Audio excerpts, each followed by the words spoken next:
2, 1. Let's go. What's happening, guys? Welcome back to my YouTube channel. If you're new here, hit that subscribe button. If you enjoy my content, of course, or if you're just here just to enjoy my video, hit that like button. Let's get on with the video because obviously there's a lot of boxing in the weekend. Well, the ones I was interested in. The one I was interested in was Boots Ennis versus Villa. I think is it. How do you say his name? Villa. I'm gonna type up his surname very soon.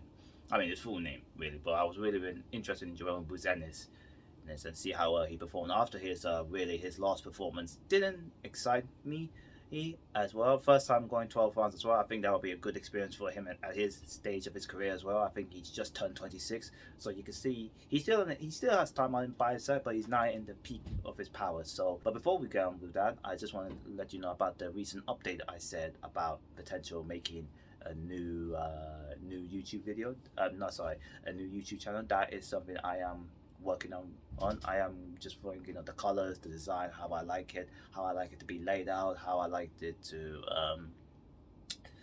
basically it's gonna be a lot of football, a lot of general stuff. It's gonna come hopefully very soon, so obviously it depends on the timing as well, but it will definitely happen. It's for sure, it's gonna definitely happen because obviously this main channel that I'm working at, that I'm gonna be doing right now, is gonna be mainly gonna be more on boxing moving forward because I enjoy it a lot. I enjoy making boxing channels, especially in well, I watch a lot of boxing channels as well. Shout out to Ade, shout out to D-Man Boxing, shout out to Blue Car Sports TV, and Hatman Strikes Back and Sporting Icon. So this main channel, this will be the main channel regarding boxing, but the second channel is still in progress. It will come hopefully very soon. So hopefully, I don't have a date, but we are working on it, and hopefully very soon I give you a full date, and then we'll work on it straight away.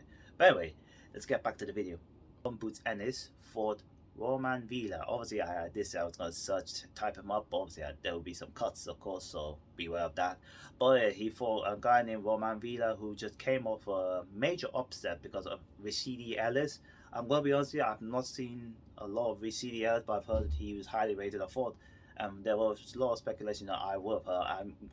Correct me if I do get this wrong, but there were reports that if Vergil Ortiz won, he would have fought Boots Ennis. But again, I'm not 100% sure, but he Vergil Ortiz lost to him, and Villa got the opportunity to fight Boots Ennis, and I must say Boots Ennis impressed the hell out of me. I know he's somebody I've heard of a lot. Very talented 147 guy, only 26 years old. So let me just check his record now, what he's on. So 31 wins, 28 knockouts. I think I remember he only had one no contest, I believe. I don't know who it is against. I think I'm on Boxer, so I may as well take a look. Oh, Chris Van Heerden. I think it was for the IBO World Welterweight title. It was vacant as well. I don't know what led to that, but I think well, according to Boxer, it said Van Heerden suffered a cut, accidental head clash. So yeah, that's unfortunate. But yeah, but regarding Buzaz, what a statement, by the way. What a statement. What a performance as well. Got clipped a couple of times, but it wasn't really bothering him because he knew what he was doing. Slick in defense, composure, power, speed, everything that you want for a perfect fighter, really. I think he's only 26, and I could definitely say he's definitely going to be a world champion very soon. Regardless of what happens with Errol Spence Terence Crawford, which is happening on July 29th, I'm looking forward to that fight. Right? I think for sure, it's most likely. I think Buzaz will fight for the vacant. I don't know who against. We would have hoped for Vergil Ortiz, which I will talk about very soon. But Buzaz impressed me a lot in that fight. Obviously, he really gave Roiman Villa very big problems, and he really just couldn't cope with it. And obviously, Buzaz just showed he's on another level. And like I said, Buzaz will definitely be a world champion. I'm not sure if he's unified. I think that will happen. Undisputed, that's unsure, but I definitely do see him going up. I see Buzaz becoming like a 2-3-way world champion. I'm gonna say right now, I really do think he's going to become a 2-3-way world champion, multiple way world champion, because that's how good he really is. But obviously, of course, moving forward, of course, I think he said he wants to have one more fight by the end of the year. So we look forward to that. And hopefully Roiman Villa makes a speedy recovery. I think maybe around, I think it was after round 8. I feel like they could have pulled him out, but obviously the fighter of him wanted to continue. So you gotta understand that part, but at the same time I understand that they did pull him out. But anyway, that was the main event. Well, as you may know, I'm a massive, massive Cuban fan. I love Cuban boxing. Obviously, the likes of Teofilo Stevenson. My dad told me a lot about him. Obviously, the history of him could have potentially turned pro to fight Muhammad Ali, but it didn't happen. Happen. It is what it is. Felix Savon. Obviously, the talented. There's so much talent that come out of Cuban fighters of in Cuba really, where they obviously the difficult part with Cuban fighters is they have to defect, and obviously the efforts to defect if they want to turn pro though. So obviously the this generation of Cuban fighters, obviously the Arlen Lopez, the Julio Cesar La Cruz, who in the amateurs possibly my favorite to watch. Obviously, when I first heard of Julio Cesar La Cruz, I know I'm going off topic, but the moment I mention Cuban fighters, I just want to talk about it a little bit though. Obviously, Julio Cesar La Cruz, I've heard of him before, and the first time I've heard of him, I mean, the first time I seen him, my apologies, is his composure of defense is just incredible, like just incredible. Obviously, I think he's 33 now, so I don't see. I think well, I remember last year now that Cuban announced the pro they're coming back pro, but um I've been hearing lots of mix about it now. Are they back completely with pro, or are they what kind of way they're going with pro, with their how they're going to settle in the professional ranks? But I think he's still an amateur now. So obviously at this stage of where Julio Cesar La Cruz is, he's going for the third gold in the 2024 Olympics, which is next year in Paris. Is I hope he does achieve it, and then we'll see where goes next. I think he's most likely gonna stay in Cuba and just end his do majority of his career in boxing there. But we'll see what happens. We don't know. But yeah, back to the professional one. One of them was Joves Gomez, who at the time was 6 fights, 6 wins, 5 KOs. It was against, I think his name was Marvelous Taylor. I may butcher that name, so wait, let me take a look. This is bad. This is bad. I should know these people. It was in my head, and now, oh yeah, Marquise Taylor, not Marvelous Taylor. My apologies.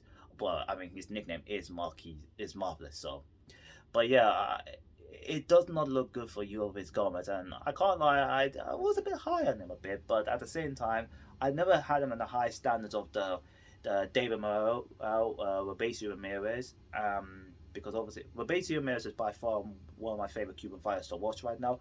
David Morrell is not far away from it because I think he's also a fantastic fighter. And obviously, there's another one I'm looking forward to seeing this weekend named Andy Cruz, but we'll talk about that very soon. But yeah, Joves Gomez suffered a bad loss. I will say got knocked down heavily. The one thing I will say about him, let me just say, he hasn't fought since May last year. So obviously, ring rust. I don't want to make excuses for him, like ring rust was impacted him, but at the same time, inactivity like that can hinder you like that. So hopefully, he's only 25 as well. Well, so obviously he's still got time to improve. So we'll see where he goes with it. But overall, fantastic win from Marquis Taylor. Um, will they do a rematch eventually? I don't know. I guess we shall see really. Before that fight, Edwin De Los Santos, another fighter I forgot. Um, yeah, Edwin De Los Santos, on a lightweight, Dominican Republic, I believe he is. There's basically he got a unanimous decision win. I don't know if it's unanimous. Maybe I stand corrected. Let me just check again. And let me just check it. Let me just check again. And yeah, unanimous decision against Joseph Ardono. No. I think he was also ring rusty as well because he hasn't fought since September. And on the undercard of I believe it was Ortiz and Ruiz. Sorry, Andy Ruiz Jr. versus Luis Ortiz, and he beat up and coming named Jose Valenzuela. So and speaking of Edwin De Los Santos, he's only 23 according to BoxRec. So if sometimes BoxRec can be inaccurate. So but I'll take this one. He's only 23. He's 16 wins, 14 KOs, and one loss. So obviously, one loss he hadn't. I think he lost by decision. Yeah, he lost by split decision. So yeah, so we'll see where he goes from here. But obviously now he's only 23, so obviously you can look at him more as a contender. I think he called out someone like Shakur Stevenson. I think Shakur beats him, because I think Shakur is that good. But yeah, so that's the Jerome Boots Ennis. I think the main one is Jerome Boots Ennis. That's the one I wanted to talk about the most. So I look forward to what he does moving forward. I think he did say that. I know I mentioned it, but I'll say it again. He's only for once, so I mean he's looking for one more fight. So we'll see if he gets it. But yes, there was another one that could have took place the weekend as well. Was Vergil Ortiz. I have looked him up and I tried my best to say his name. I'm gonna go for it now. Imantes Danones, who is the WBA regular welterweight champion. He's not a world champion, and I stand by what I say about the WBA regular people that are holding the WBA regular belts. They are not a world champion like the one the bar was recently holding. But we'll talk about that one as well. Actually, speaking about the bar, we'll do another video on that one. But yeah, obviously, well, I'm going off subject, but Vergil Ortiz, obviously, health reason, apparently he passed out, but this is the part that I want to say. Obviously, health always comes first, and I hope Vergil Ortiz does come back. No, I mean, sorry, I didn't mean that, sorry. I mean, I hope Vergil Ortiz does get a lot better. I wish him all the speedy recovery, because I think health always comes first. Yes, it is disappointing when when you're near fighting and this happens, but obviously, Golden Boy, Oscar De La Hoya are just all over the place. Is I think there was one they did took place. There was a Golden Boy card that I didn't watch, but I've heard a lot about him, and he is in the lightweight as well. Only 20 years old, I believe he is. So let me just take a look. Bear me one moment. Right, got it right here. His name is Floyd Schofield. I think I hope if I do butcher his surname, I'm so sorry. Yeah, he's only 20 years old, and he's in the lightweight division, I believe he is. He just got a unanimous decision win over Haskell Rhodes. So obviously, it has the boxer has here 187. So it was just a dominant win. I think he did go. He went through a cut, I believe. I'm not sure. I heard he got a cut. But I will watch the highlights just to make sure I'm not butchering it. But yeah, he's like an up and coming fighter to look out for. But I definitely think he is in lightweight division. I believe it's not saying. Is it saying where? Is it saying where? I may be blind, but there it is. Yeah, division, lightweight division. Yes, he's in the 135 division. So you got some good up and coming contenders to look forward to um in the lightweight division. Obviously, Schofield. Obviously, I'll take a look at him more detail, and hopefully in the next video, I will definitely get my initial thoughts and see where he goes from there. Obviously, you got Keyshawn Davis. Obviously, the number one is Devin Haney because he holds all the belts. You still got Lomachenko as well. Lomachenko is still a formidable opponent. I think obviously his last fight against Devin Haney, I thought Lomachenko won. I'm not saying things like robbery like anyone else. I don't think it's a robbery. It was a close fight. I just think Lomachenko did enough. I had a 7-5 to him. But obviously you got Lomachenko. Obviously Shakur Stevenson as well. Like obviously I do see him winning a world title. Obviously the issue with was apparently the pain because I believe it was 75-25 and he didn't like that, but we're not gonna get into that. But yeah, but the lightweight division is looking very solid, and obviously there is one name that we'll talk about very soon. But yeah, so that's regarding to the weekend fights that I can remember. But I think that's all the fights I remember. Is there one more? Is there another event that I forgot? I can't remember now, but we shall see. We shall see moving forward. But yeah, for this week though, obviously the main event is I have it right here again, and that is if I could find it. Here it is: Alicia Baumgartner versus sorry, Linarato. I think if I remember, Baumgartner lost to her, and she wants to revenge that. So we'll see if she can revenge it. But I think the one I'm looking forward to the most is Andy Cruz Gomez. Obviously, Andy Cruz Gomez, who just recently defected Cuba, who won Olympic gold medalist. It was an Olympic gold medalist. My apologies. Is in the Tokyo 2020, well 2021, because obviously we know what happened. We don't need to go details, but I'm looking forward to him. I've been hearing so much hype about him when he was in the amateurs. Obviously, the first time I've heard of him was from G-Man Boxing. Again, massive shout out to him because he's the one that mentioned his name first time. He's really well known for his rivalry with Keyshawn Davis. Obviously, he beat him, I think, 3, 4 times. And the recent one, he beat him in the Tokyo Olympics. And now he's finally defected Cuba. Obviously, he's also a 3 time world champion in the gold medalist. I think he won a gold medal in the Pan American as well. So obviously, he's very, very good. I've definitely seen his fights in the amateurs, and I could definitely say he is definitely somebody that I'm excited for this weekend. Obviously, he's fighting. Let's see. Let me go to. I know in this card as well. It was. I remember Richardson Hitchin. Sorry for stuttering. Richardson Hitchin and Montana Love was supposed to be fighting on that card, but obviously I think Montana Love pulled out due to an injury.